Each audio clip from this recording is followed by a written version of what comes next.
Morjesta, morjesta. Moikka moi! Ja tervetuloa Bosch Home Comfort-kanavalle. Tällä videolla me esitellään Boschin uutukainen sähköautojen latausasema Wallbox 7000 IS. Me käydään Mikon kanssa tämän tuotteen ominaisuudet ja ehkä joku etukin siinä läpi. Mutta alkuun täytyy sanoa, että meillähän tulee jatkossa Boschilla tullaan lanseeraamaan monia uusia mielenkiintoisia tuotteita, ja jos tarkkasilmäiset on huomannut, niin meidän Bosch termotekniikka-nimi on vaihtunut Bosch Home Comfortiksi, ja tämä nimi juontaa sellaisesta taustasta, että aikaisemmin tämä termotekniikka-nimi juonsi Boschin lämpökattiloihin, kaasukattiloihin, lämpöpumppuihin vahvasti ja vain pelkästään, mutta jatkossa tämä Home Comfort nimen myötä me aletaan tuomaan lämpöpumppujen rinnalle Suomeen monia mielenkiintoisia tuotteita, ja tänään me esitellään ensimmäistä Bosch Home Comfort tuotesarjan tuotetta, eli tosiaan tätä sähköautojen latausasemaa, ja Mikko pistää homman liikkeelle. Jep. Ensimmäisenähän tällainen niin perusasia, että täällähän löytyy normaali latausteho aina sitten 11 kilowattiin asti. Mutta tämän sitten amperimäärää voidaan säätää manuaalisesti täältä laitteen sisältä ihan potikalla.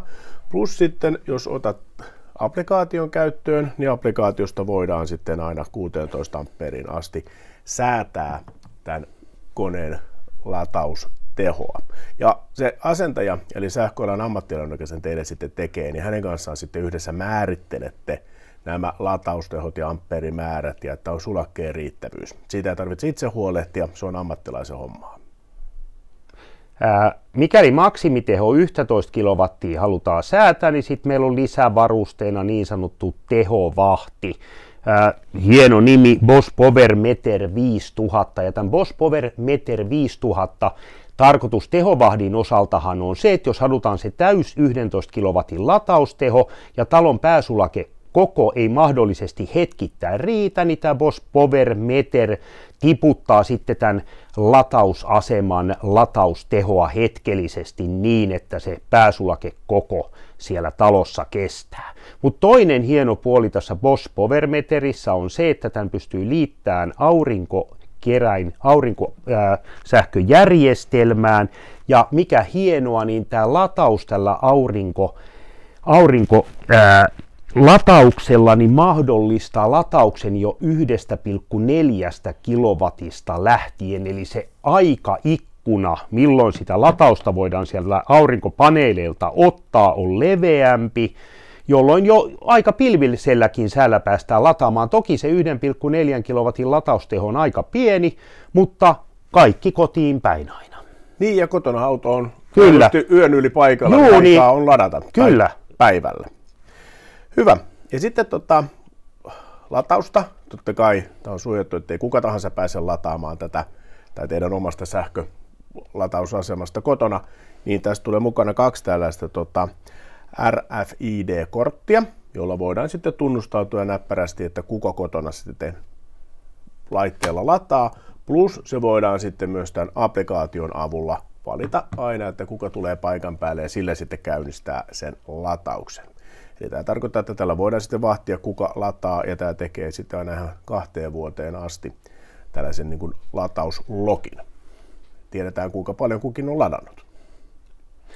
Tuote pitää sisällään 3 lataustoimintoa, Manual, Eco ja Boost. Ja Boost-sanahan nyt kertoo jo sanana, että se on niin kuin täydellä teholla ladataan kaikki, mitä irti lähtee verkkovirrasta, eli ei hyödynnetä niitä aurinkopaneeleita. Eco-asento taas tarkoittaa, että kaikki teho asemalle otetaan sieltä aurinkopaneeleista, ja sitten manuaali, niin säädetään sitä tehoa, että mistä se otetaan ja kuinka paljon otetaan, niin määritellään itse manuaalisesti.